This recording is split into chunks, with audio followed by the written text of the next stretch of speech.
feeling orang tua kan biasanya kalau pertama kali ketemu feelingnya good. Mamaku bilang gitu, mama sih nggak ada feeling yang aneh-aneh kata mama gitu kan, kata mamaku sama bapakku juga bilang gitu, mama sih nggak ada feeling yang aneh-aneh gitu. Jadi udahlah, udah setelah itu udah kenalan sama.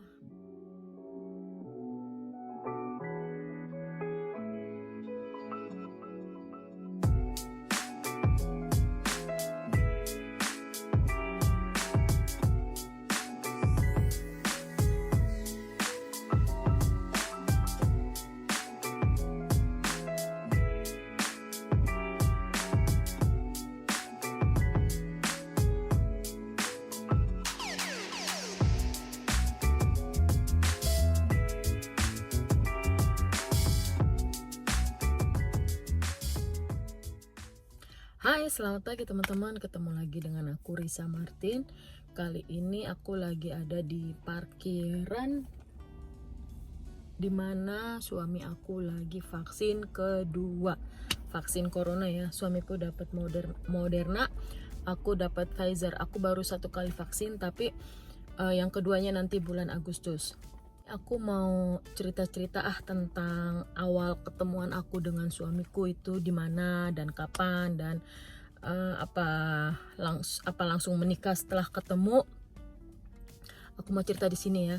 Jadi aku ketemu sama suamiku itu sekitar bulan Oktober 2012 ya. Jadi 9 tahun yang lalu, hampir 9 tahun yang lalu aku ketemu sama suamiku, dan ketemunya itu aku di Bali teman-teman, di Bedugul ya. Kalau kalian ingat uang 50.000 rupiah itu yang biru itu kan ada kayak gambar tempel gitu ya, tempel.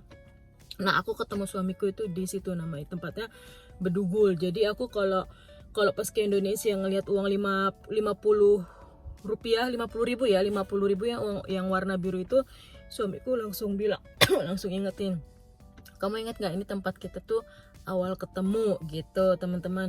Jadi aku ketemu suamiku itu di bulan Oktober di tempatnya di Bedugul.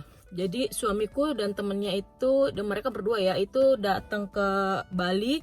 Mereka mau liburan, dan aku ke Bali juga liburan ya. Aku ke Bali itu sama temen aku bertiga. Jadi kita berempat dari Jakarta ke Bali liburan berempat, cewek-cewek semua ya.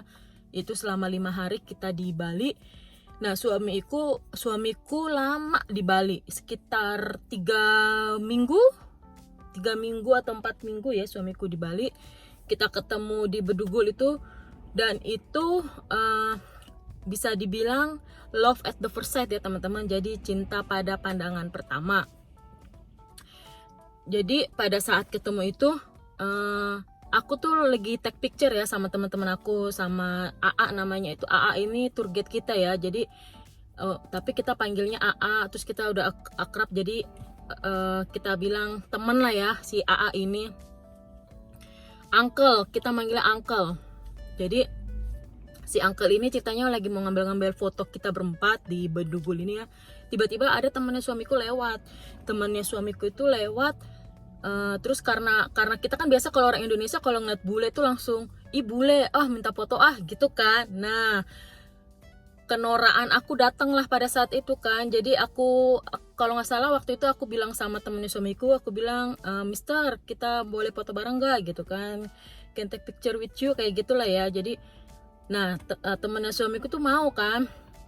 Aku pikir dia sendiri gitu, ternyata dia bilang, oh aku punya teman satu lagi katanya gitu kan.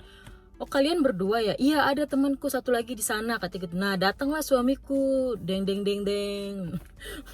karena suamiku itu besar, tinggi besar ya, hampir 2 meter suamiku itu. Jadi aku pas ngelihat dia itu kayak orang kayak orang ketakutan ya, karena nggak pernah ngelihat orang ya orang bule kan emang besar-besar ya, tapi ini suamiku ini emang besar banget gitu, udah tinggi, besar lagi, badannya gede gitu kan. Jadi aku tuh disitulah suamiku tuh langsung kayak jantungnya tuh langsung kayak deg-degan gitu ya. Terus dia bilang katanya, wah ini kayaknya jodohku gitu, dia bilangnya sih udah begitu ya, udah seperti itu.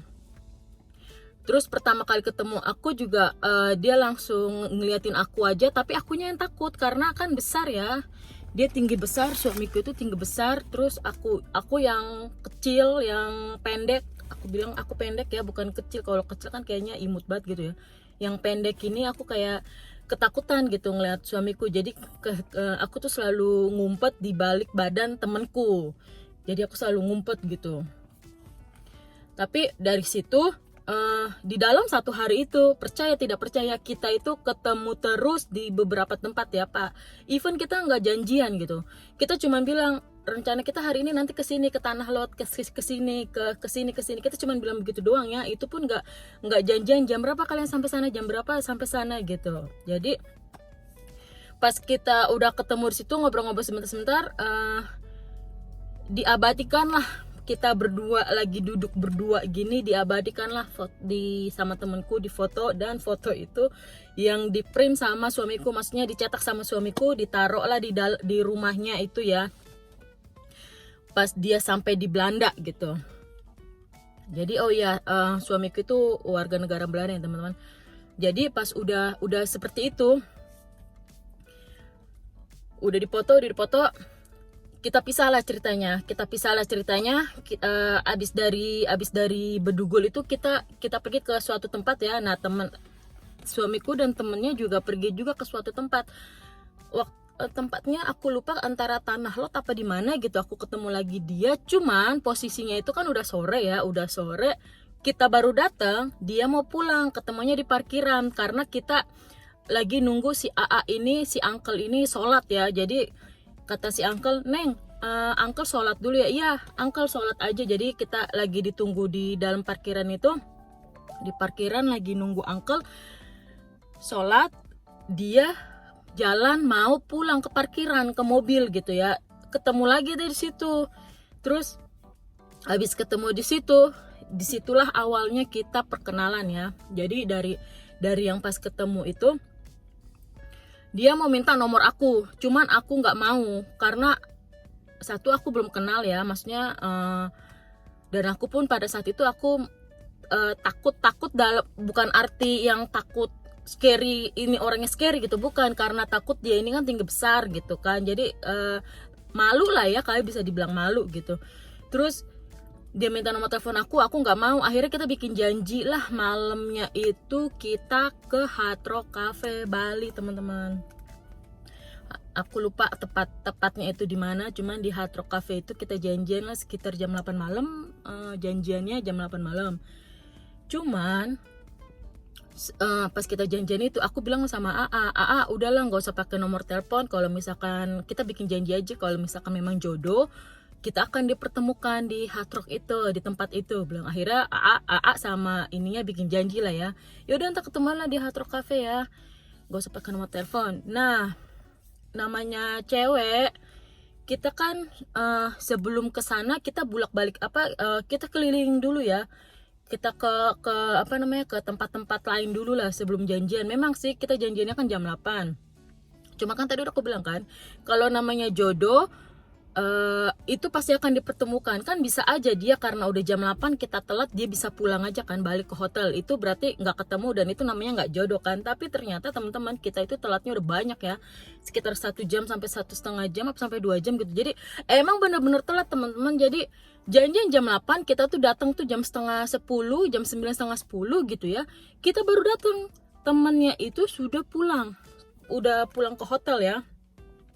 Katanya terlalu lama, katanya nungguin ya gitu kan. Jadi temennya udah balik ke hotel, tapi dia masih ada di situ ternyata teman-teman. Makanya pas aku datang dia langsung kayak happy gitu katanya. Ternyata datang gitu. Jadi ya udahlah, pas datang di situ kita ngobrol-ngobrol ya. Ngobrol-ngobrol. Ini nih satu dia kasih aku beberapa pertanyaan, ini yang paling aku inget banget sampai sekarang ya. Dia tuh tanya aku gini, kamu bisa masak nggak? Dia bilang gitu kan. Aku bilang aku nggak bisa masak, aku bilang gitu. Karena pada saat itu aku memang belum bisa masak. Tapi teman aku yang bilang, bilang aja bisa, katanya gitu kan. Terus cuman aku bilang sama temen gue, nggak mau kak, aku kagak mau bohong. Kalau emang aku nggak bisa masak ya aku nggak bisa masak. Aku bilang nggak bisa masak, aku nggak mau bohong-bohong lah, aku bilang gitu kan. Oh ya udah, kata temanku gitu kan. Akhirnya dia tanya, kamu bisa masak nggak? Aku bilang aku nggak bisa masak, aku bilang gitu kan. Terus Yang kedua, kamu bisa massage nggak? Ngurut gitu, ngurut. Mungkin kali Asia itu terkenal dengan massage ya, urut ya, pijatnya ya. Jadi dia tanya aku, kamu bisa massage nggak? Aku bilang aku nggak bisa massage, aku bilang gitu kan ya. Nah terus yang terakhir nih pertanyaan dia nih, apa yang kamu bisa, kata dia gitu kan. Aku jawabnya apa teman-teman? Aku jawabnya nih ya, aku bisanya tidur. Jadi dia kasih 3 pertanyaan. Pertanyaan terakhir ini aku bilangnya aku bisanya tidur. Jadi kupikir mungkin bukan kriteria jadi ceweknya dia atau istrinya dia lah ya, pendampingnya dia gitu, karena bisanya cuma tidur gitu kan. Karena memang pada saat itu aku belum bisa masak. Bisa sih masak ya, masak indomie gitu kan, masak air, masak nasi kayak gitu-gitu ya. Masak-masak standar lah. Untuk masak-masak yang besar-besar atau yang enak-enak gitu, kayak gulai-gulai kayak gitu-gitu aku belum bisa kan, memang belum bisa pada saat itu. Jadi aku kalau cuma bikin sambal-sambal sih aku bisa gitu kan. Jadi yang masak-masak simple aku bisa, cuman aku bilangnya nggak bisa karena takutnya namanya orang bule kan mau makanan, apalagi makanan orang bule itu kan kayak western ya, yang steak lah, pasta lah kayak gitu. Nah itu kan aku emang bener-bener nggak bisa masak gitu. Jadi makanya aku bilang aku nggak bisa masak, aku cuman bisanya tidur. Itu yang aku inget banget sampai sekarang ya, 3 pertanyaan yang dia kasih ke aku itu. Jadi gue pikir udahlah, mungkin dia udah ilfil karena aku bisanya cuma tidur, aku bilang gitu kan. Tapi ternyata nggak teman-teman, nggak sampai di situ aja. Akhirnya dia masih minta nomor aku tetap nggak kasih, aku tetap nggak mau, aku bilang gitu kan ya, aku tetap nggak kasih, aku nggak mau karena pada saat itu kita masih pertama banget ketemu kan. Jadi akhirnya dia mintalah nomor handphonenya si AA, si uncle ini. Jadi dia komunikasi sama si uncle. Nah terakhir aku di Bali, dia itu pengen dinner sama aku, pengen dinner berdua ya, candlelight dinner gitu ya, dinner lah ya teman-teman, dinner. Tapi khusus berdua doang sama aku. Cuman aku lagi-lagi aku nggak mau. Aku lagi-lagi nggak mau. Kata si uncle bilang gini, Neng Raisa, dia kan manggil aku Raisa ya teman-teman. Neng Raisa, ini si bule mau makan bareng sama mau makan malam kata sama kamu sebelum kamu pulang ke Jakarta, kata. Nggak mau uncle, aku sendiri nggak mau, kata aku bilang gitu kan sama si uncle. Aku nggak mau, aku sendiri, aku takut, aku bilang gitu. Terus si uncle-nya bilang gini, Neng, udah sama kita gitu, sama AA, sama uncle juga, sama teman-teman, tapi kita meja tempat gitu. Padahal si uncle udah bilang gitu ya. Jadi uncle sama teman-teman gue di meja di meja yang lain, aku sama dia gitu kan, sama suamiku ini pada saat itu ya. Cuman aku tetap kekeh nggak mau uncle, nggak mau, aku takut, aku bilang gitu kan. Uncle jagain, uncle liatin dari meja uncle, kata si uncle ini kan masih tetap begitulah pokoknya masih ini. Cuman aku masih tetap nggak mau gitu, masih tetap nggak mau uncle, aku nggak mau, masih tetap aja nggak mau. Sampai akhirnya hari aku harus pulang ke Jakarta. Tadinya dia mau ke airport ya, mau temuin aku, tapi nggak bisa. Akhirnya dia minta nomor aku dari si uncle. Terus kata uncle, Neng, kasih nomor Neng aja ya, uncle kayaknya agak dia takut, bukan kayak gimana ya, cowok WhatsApp kirim pesan ke cowok juga gitu. Jadi si uncle-nya agak gimana gitu. Ntar dikiranya uncle apaan lagi chattingan sama cowok, kata si uncle gitu kan. Ya udah akhirnya pada saat itu ya udah deh uncle kasih nomor aku bilang gitu kan ya. Nah pasti kasih nomor aku, dia gerak cepet ya guys, gercep banget nih suamiku. Dia kalau nggak salah waktu itu SMS ya, dia SMS aku. Ini SMS dia pertama kali, aku juga masih ingat ya. SMS dia pertama kali itu aku masih ingat. Dia bilang gini, good morning my sunshine. Tuh guys, bikin apa tuh ya, kelepek-kelepek nggak tuh ya. Cuman kalau buat ini ya, romantis juga nih orang pakai panggil sunshine gitu kan, dalam hatiku gitu kan. Cuman aku pikir kan, emang bule begitu kali ya gitu. Jadi aku mikirnya tipikal bule seperti itu gitu. Jadi pas dibilang good morning my sunshine, aku inin aja lah, aku bilang cuman ya morning juga, aku bilang gitu. Nah mulai dari situlah kita sering intens chattingan dari Facebook lah atau dari apa gitu kan, dari Facebook juga gitu. Dulu Instagram aku udah punya tapi aku nggak terlalu aktif gitu. Jadi dari Facebook lah, terus kadang dia SMS. Kalau nggak salah waktu zaman dulu aku udah ada WhatsApp belum ya, Tapi yang aku ingat tuh aku sekali SMS itu bayar 600 perak ya, 600 rupiah gitu sekali SMS gitu kan, sekali SMS. Tapi kadang dia telepon atau video call gitu kan ke aku gitu. Jadi komunikasinya ya by phone lah ya, by phone gitu, karena kan dia udah di Belanda, apalagi pas semenjak dia balik ke Belanda kan aku udah di Indonesia gitu. Jadi dia balik dari Bali, dia balik ke Belanda. Nah di Belanda itu dia curi-curi, bukan curi sih, dia ngeprint foto aku yang ada di Facebook teman-teman. Jadi begitu aku liburan ke Belanda gitu, jadi pas aku ketemu kan Oktober, November dia ke Indonesia, Desember ke Indonesia, Januari ke Indonesia, pokoknya dia hampir setiap bulan ke Indonesia. Cuman Februari aja dia aku larang ke Indonesia. Karena apa? Karena Maretnya kita mau adain pembaptisan dia dan pertunangan kita ya. Terus Aprilnya April ke Mei aku ke Belanda. Juni kita nikah. Jadi makanya dia Februari doang yang gak ke Indonesia, karena aku bilang gak usah lah kamu ke Indonesia Februari, karena toh Maret kamu juga akan datang juga gitu kan. Jadi kayaknya sayang ya tiketnya gitu, uang tiketnya gitu, apalagi tiket Belanda Indonesia kan nggak murah ya teman-teman. Jadi makanya aku bilang Februari kamu nggak usah datang deh. Jadi dia November, Desember, Januari dia datang, Februari enggak, Maret dia datang lagi untuk pembaptisan dan pertunangan kita. Nah setelah itu bulan April aku ke Belanda deh.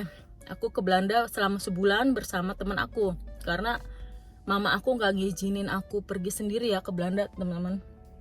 Mungkin kali karena takut apalagi negara orang yang kita belum kenal sama sekali gitu kan, belum tahu itu negaranya seperti apa, nggak ada gambaran gitu. Jadi aku ke Belanda itu berdua sama teman aku selama sebulan di Belanda.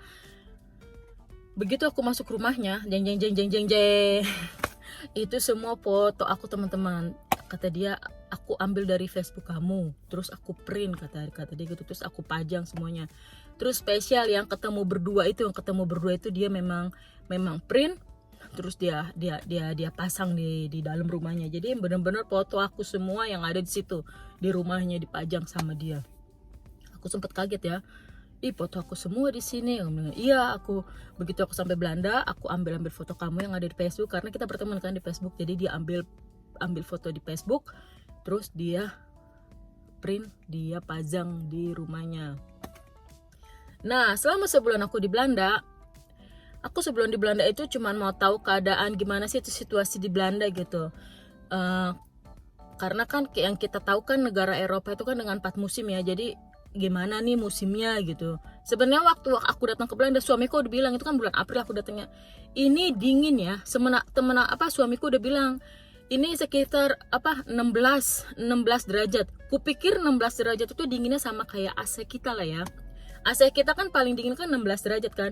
Jadi kupikir sama kayak gitu. Jadi aku bilang, oh masih it's okay. Aku bilang waktu itu seperti itu teman-teman. Ini dingin ya 16 derajat. Oh is okay, AC Indonesia juga 16. Aku bilangnya gitu, masih sotoy. Jadi aku ada kesotoyanku ya. Jadi pas udah suamiku udah memperingatkan aku berkali-kali, ini dingin ya, udah dibilangin gitu kan, udah dibilangin ini dingin ini. 16 derajat katanya. Enggak apa-apa, 16 derajat masih AC. Aku AC di Indonesia aku masih kuat, aku bilang gitu kan ya. Ya udah up to you kata suamiku kan.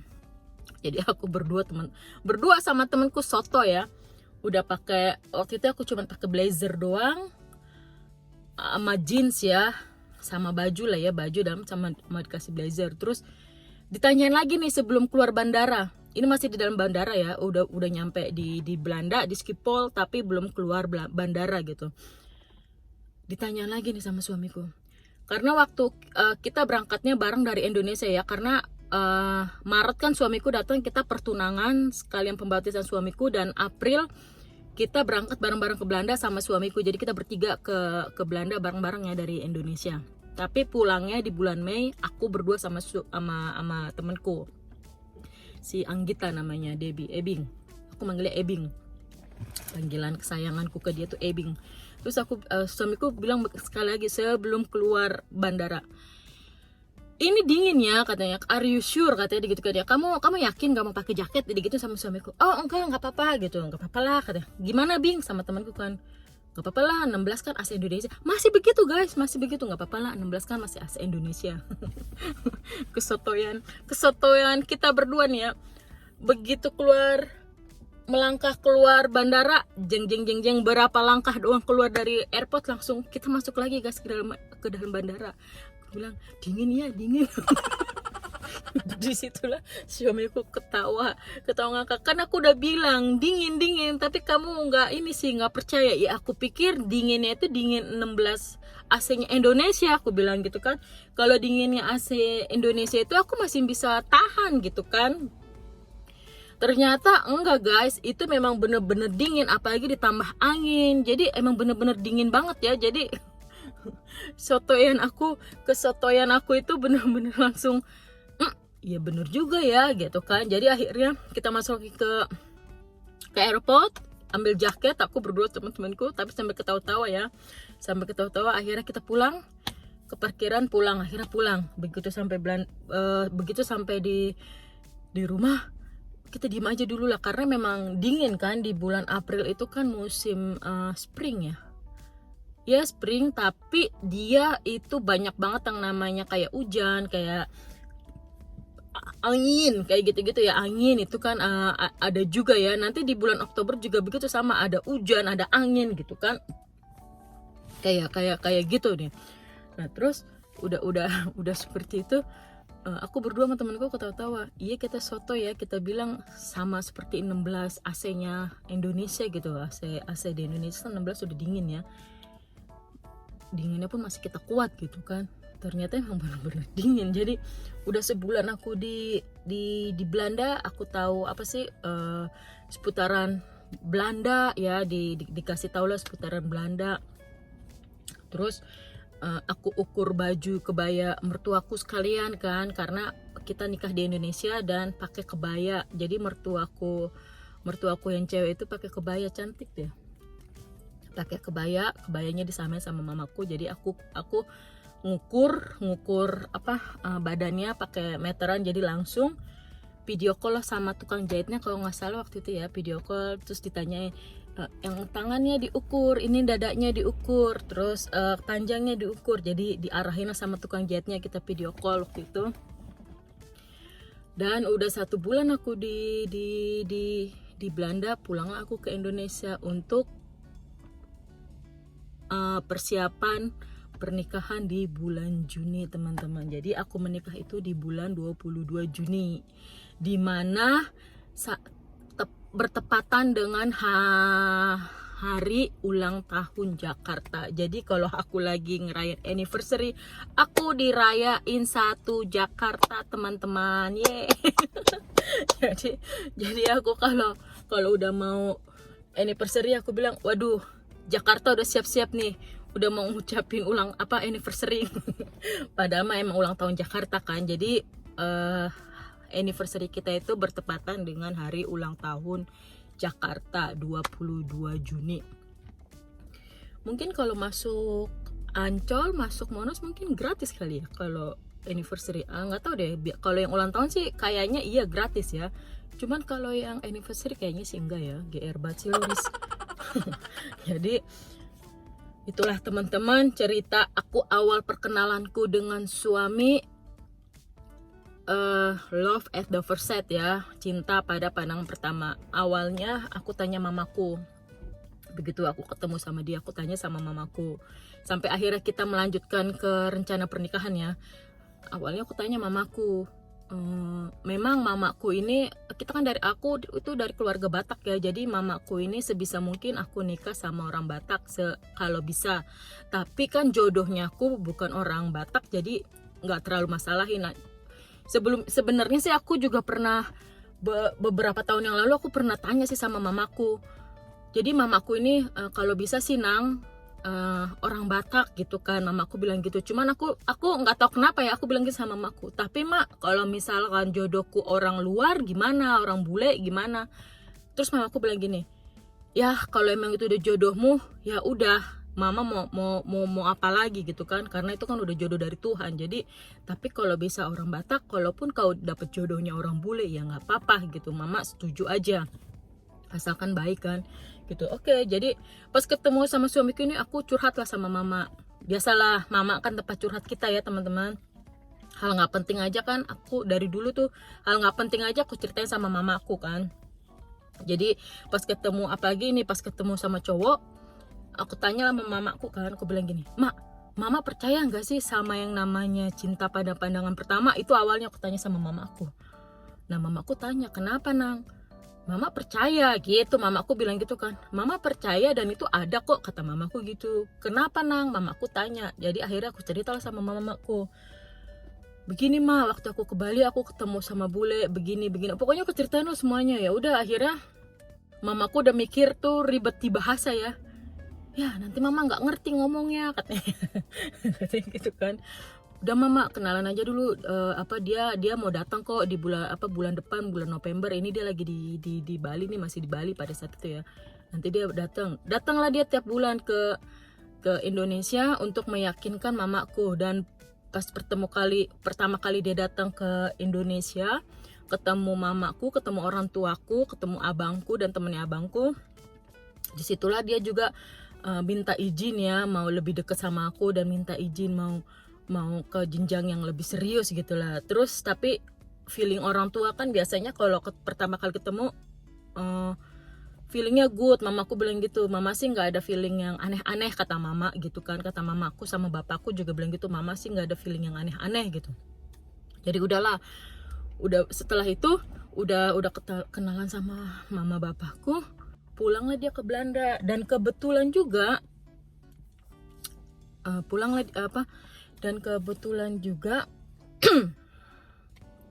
kan ada abang sepupuku sekolah di Leiden ya teman-teman.